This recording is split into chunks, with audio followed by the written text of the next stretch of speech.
Dear viewers, welcome to our channel. Subscribe to receive more stories every day. Jessica Harper stared at the worn-out suitcase resting by the front door, its zipper barely holding together. Her hands trembled as she held her 5-year-old son, Jake, close, his small arms wrapped around her neck, his innocent eyes wide with confusion. Mark, her husband, stood in the doorway, his expression cold and unyielding. "Jessica, I've had enough. You and Jake need to leave," he said, his tone detached as if announcing a change in the weather. Jessica's mind spun. They'd been together for almost a decade, building a life that now felt like it was crumbling beneath her feet. Mark had always been distant, but this was different. There was a finality to his words that left no room for negotiation. "Where are we supposed to go, Mark?" "We have nowhere else," Jessica pleaded, her voice cracking. Mark shrugged, barely meeting her eyes. "That's not my problem anymore. I want a fresh start. You should have seen this coming."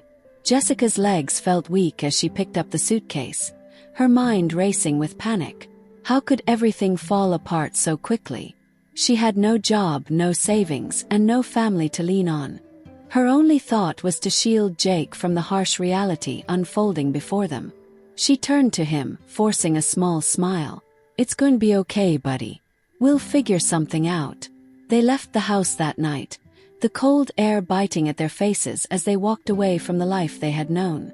Jessica clutched Jake's hand tightly, the darkness around them mirroring the uncertainty in her heart.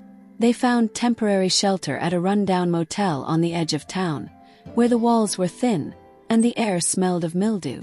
Jessica knew this wasn't a place where they could stay for long, but it was all they could afford with the little cash she had managed to save before Mark took control of their joint account. In the days that followed, she scoured the city for any job that would pay enough to cover rent and groceries.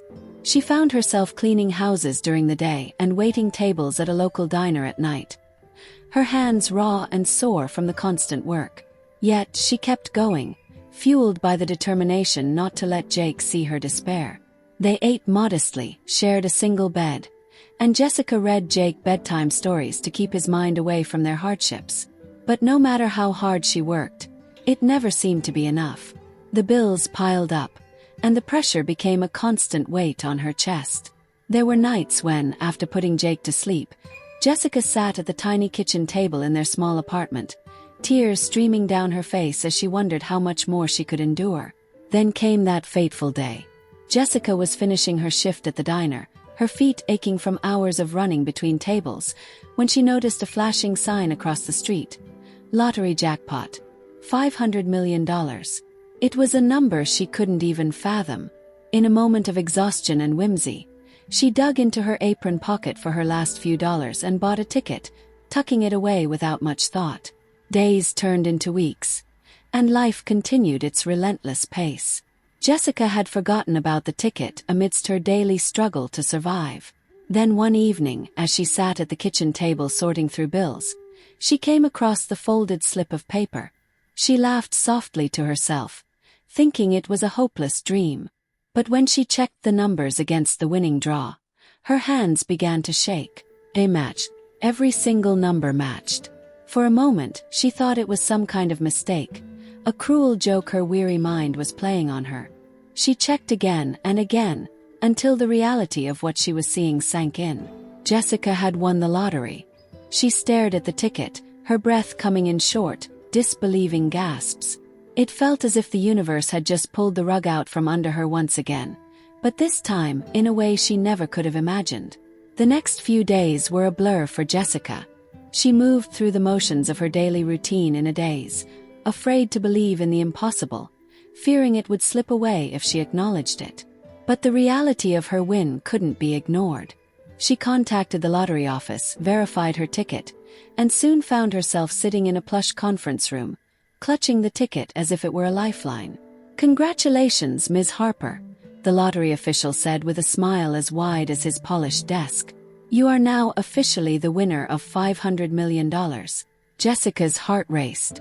She felt like a fish out of water in the sterile, luxurious surroundings, her worn-out jeans and faded sweater contrasting sharply with the opulence around her. But the gravity of what she had just accomplished slowly began to sink in. This was not just a stroke of luck. It was a lifeline, a chance to turn her life around for herself and for Jake. With the winnings, she opted for a lump sum after taxes, which came out to be just over $300 million. For someone who had scraped by with every penny, the amount was unimaginable. She knew she couldn't afford to make mistakes with this sudden windfall, so her first step was hiring a financial advisor and a lawyer to help navigate the complex world of investments and trusts. As Jessica's new life began to take shape, she kept one promise to herself. No matter how much money she had, she would never let it change her heart or forget where she came from. She enrolled Jake in a good school, moved them into a comfortable home. Not a mansion, but a place that felt like a sanctuary, with a yard where Jake could play. She spent her days learning about investments and financial planning, slowly turning her windfall into a portfolio that would secure her and Jake's future for decades to come. But Jessica's true passion emerged when she started giving back. She established a foundation aimed at helping single mothers like herself, providing them with housing, education, and job training. Every time she heard a mother's story of hardship, she saw a piece of her past self, and it only fueled her desire to help more. Her story became an inspiration, drawing media attention and making her a quiet figure of hope in the community. Years passed, and Jessica's life blossomed. She became known as a savvy investor, a philanthropist, and a devoted mother. She kept her wealth private, choosing to live modestly compared to others with similar fortunes, ensuring that Jake grew up understanding the value of hard work and humility. One afternoon, as Jessica and Jake walked through their quiet neighborhood, a sleek car pulled up beside them. She recognized the man behind the wheel immediately. Mark, looking older and wearier than she remembered. He stepped out, his designer suit now wrinkled and his hair thinning at the temples. "Jessica," he called, a forced smile on his face as he walked toward them. "I heard about the foundation. It's impressive." Jessica tensed but maintained her composure. "What are you doing here, Mark?" Mark glanced at Jake, who stood protectively beside his mother, then back at Jessica. He hesitated, but then his practiced charm slipped, revealing the desperation in his eyes. "I've been struggling, Jess. I made some bad investments and I was hoping we could talk. Maybe start over." The words hung in the air like a bitter echo of the night he had thrown them out. Jessica couldn't help the rush of emotions. Anger, hurt, but also an unexpected sense of closure. She had spent years imagining what she might say to him if she ever had the chance, but now that he was standing there, she realized she didn't need to prove anything to him. "Start over," she repeated, her voice calm but firm. "You left us with nothing, Mark. Jake and I had to start from the bottom because you decided we weren't worth keeping around. I've built a life for us, a life you wanted no part of. So no, I don't think we have anything to talk about." Mark's face paled as he struggled to maintain his composure. "I made a mistake, okay? But people change. You've changed too, obviously." He gestured vaguely at the neighborhood, the understated wealth that surrounded them. Jessica met his gaze, unflinching. "Yes, I've changed. Found my strength. But you're right about one thing, people do change. I just don't think you have." The conversation was interrupted as Jake, now a confident teenager, stepped forward. "You don't get to come back into our lives like this," he said firmly, his voice strong despite his youth. "We're doing just fine without you." Mark's eyes flickered with a hint of realization as he took in the confident stance of the boy he had once abandoned. He turned back to Jessica, desperation creeping into his tone. "Please, Jess, just think about it. I don't have anyone else." Jessica studied him for a long moment. Once, she might have been swayed by his pleas, but now all she felt was a profound sense of clarity. "I already have Mark. And my answer is no." She turned, leading Jake away from the man who had once shattered their world. As they walked away, she felt a sense of peace settle over her, a feeling she hadn't realized she was still searching for. Mark's presence in her life had been a shadow for years, but now, with each step, that shadow faded further into the past. Jessica had no need for revenge. Her life, her success, and the bright future she had built for Jake were the only victories she needed. Jessica and Jake left Mark standing in the street, his presence quickly fading into a distant memory. They returned to their home, a modest yet beautiful place that radiated warmth, something that no amount of money could buy. As Jessica closed the front door behind them, she took a deep breath, feeling lighter than she had in years. The encounter with Mark stirred something in her, a final piece of closure that she hadn't realized she still needed. She saw her past for what it was, a painful chapter that had ultimately led her to a new beginning. And while she couldn't change what had happened, she had learned that her strength came not from money or status, but from the resilience she had built in the years of struggle. Life moved on, and so did Jessica and Jake. They continued their routine. Jake thrived in school, excelling in sports and academics, while Jessica expanded her foundation. With her support, hundreds of single parents had found hope, a roof over their heads, and a path toward self-sufficiency. Her story became a beacon of hope for those who had been told they couldn't make it. One evening, after a long day of meetings and charity events, Jessica received a call from her financial advisor. She had come to trust him over the years, as he had guided her through investments and business ventures with an eye for long-term stability. "Jessica, I have some great news," he said, his voice brimming with enthusiasm. "Remember that small tech startup you invested in a couple of years back? They just went public, and your shares have skyrocketed.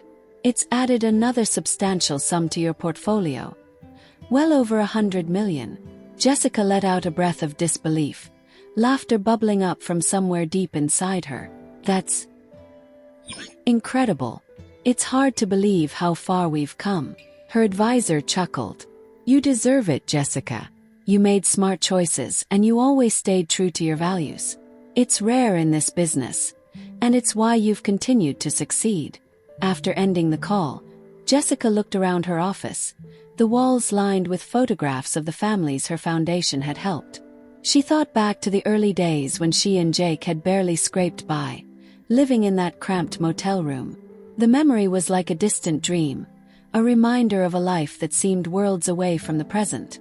But as fulfilling as her work was, Jessica realized that she still had dreams left to chase.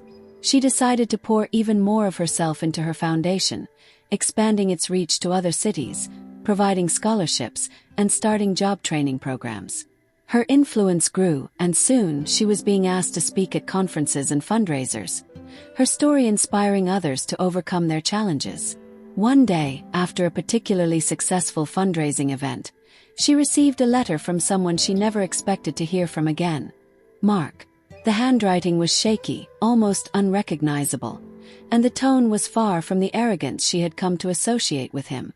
In the letter, he apologized, truly apologized, for the way he had treated her and Jake, admitting that he had been blinded by his own ambitions and had lost sight of what truly mattered. He wrote about the regret that had haunted him, how he had seen Jessica's success from afar, and how he couldn't help but wonder what might have been if he hadn't let his pride get in the way. He ended with a simple request, a chance to speak to Jake, to apologize to the son he had abandoned all those years ago. Jessica stared at the letter for a long time, the emotions swirling within her. Part of her wanted to crumple it up and throw it away, but another part of her knew that this wasn't about her. It was about Jake. She took the letter to him that evening, sitting down with her now teenage son at the kitchen table, the same place where they had shared so many difficult conversations. Jake read the letter silently, his expression unreadable. When he finished, he looked up at Jessica, his eyes thoughtful. "What do you think, Mom?" he asked. Jessica reached across the table, taking his hand in hers. "It's your decision, Jake. You don't owe him anything, but if you feel like you need closure, then I'll support you. Either way, I'm proud of the person you've become." Jake nodded slowly, his brow furrowed in thought. I think I'd like to hear him out. Not for his sake, but for mine. I want to tell him how it felt, to be left behind, and to see you work so hard to give us a better life." A few days later, they met Mark at a cafe in a neighboring town, far from the prying eyes of their community. The meeting was tense, the air thick with unspoken words. Mark looked older than his years, his clothes no longer the tailored suits he had once favored. He seemed genuinely remorseful, his eyes downcast as he faced the son he had left behind. "I'm sorry, Jake," Mark said, his voice cracking. "I know that those words don't mean much, but I want you to know that I regret what I did every single day." Jake listened in silence, letting his father speak, but when he finally responded, his voice was steady, calm. "You hurt us, Dad. You hurt Mom. But I'm not here for your apologies. I'm here to tell you that we've moved on. We're stronger now, and we're happy. And that's all thanks to Mom." Mark nodded, his face a mixture of relief and pain. "I understand, and I'm glad. You deserve to be happy." The meeting ended on a somber note, with Mark leaving the cafe, knowing that while he might never fully mend the past, he had at least faced his mistakes. Jessica and Jake walked out together, side by side, feeling as if a chapter had finally been closed. Back at home, Jessica looked at the sunset from her porch, the sky painted in shades of orange and pink. Jake sat beside her, leaning against her shoulder, both of them quietly reflecting on how far they had come. "Do you regret buying that lottery ticket?" Jake asked, a teasing smile playing on his lips. Jessica laughed softly, shaking her head. "Not one bit. But it wasn't the ticket that changed our lives, Jake. It was us. It was our strength, our determination. The money just gave us the freedom to see it through." They sat together in companionable silence, the cool breeze whispering through the trees, knowing that whatever the future held, they would face it together, stronger, wiser, and unafraid. Dear viewers, thank you for watching. If you like this story, please subscribe to our channel to receive more stories every day. Share with us what you think of this story.